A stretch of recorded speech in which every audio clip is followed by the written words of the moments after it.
دوستو مبارک علی شاہ کی بہت ہی مشہور نظم آپ سنیں گے اور سر دھنیں گے۔ عنوان ہے علم تر کیف، جس کی تلمیح مکمل طور پہ سورہ فیل ہے، اور ہم اسی بیک گراؤنڈ میں اسے دیکھیں گے کہ خدا نے اپنے گھر کی حفاظت کیسے کی اور ہمارے دیس کے ساتھ کیا ہو رہا ہے، ہمارے گھر کے ساتھ کیا ہو رہا ہے۔ اسی کنٹراسٹ کو یہ نظم پیش کرے گی۔ علم تر کیف، جس گھڑی فاعلن، اسی وزن میں، اور اسی لیے ہم اس کو دادرا کے ساتھ چلائیں گے کیونکہ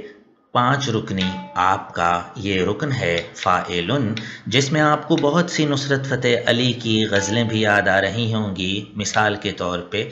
سوچتا ہوں کہ تم کتنے معصوم۔ آئیے نظم شروع کرتے ہیں۔ علم تر کیف،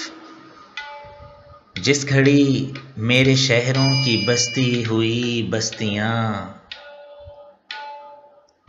جس گھڑی میرے شہروں کی بستی ہوئی بستیاں، خون سے بھر دی گئیں، کیا وہ لمحہ بھی تیری ہی تخلیق تھا، اور اعلیٰ مکانوں کے تنہا مکین، تیرے گھر کو گرانے جو آیا کوئی، تو پرندے پیام اجل بن گئے،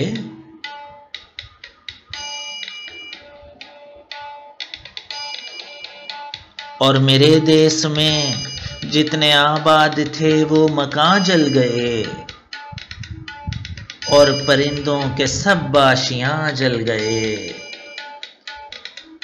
اب رہا اور اس کے سبھی لشکری، تیرے در سے جو ناکام لوٹے تو کیا، میرے شہروں پہ یوں آ کے وارد ہوئے،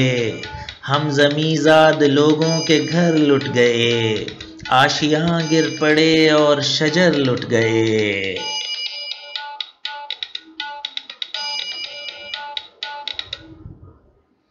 ہم زمیں زاد لوگوں کے گھر لٹ گئے، آشیاں گر پڑے اور شجر لٹ گئے۔ رب کعبہ تجھے تیرے گھر کی قسم، تو سلامت رہا اور سلامت رہے تا قیامت رہے، میرے برباد شہروں کی فریاد سن، اب رہا کا جہاں لشکر فیل ہے، ہم کو پھر انتظار ابابیل ہے، جس گھڑی میرے شہروں کی بستی ہوئی بستیاں، قتل کر دی گئیں، خون سے بھر دی گئیں، کیا وہ لمحہ بھی تیری ہی تخلیق تھا، اور اعلیٰ مکانوں کے تنہا مکین،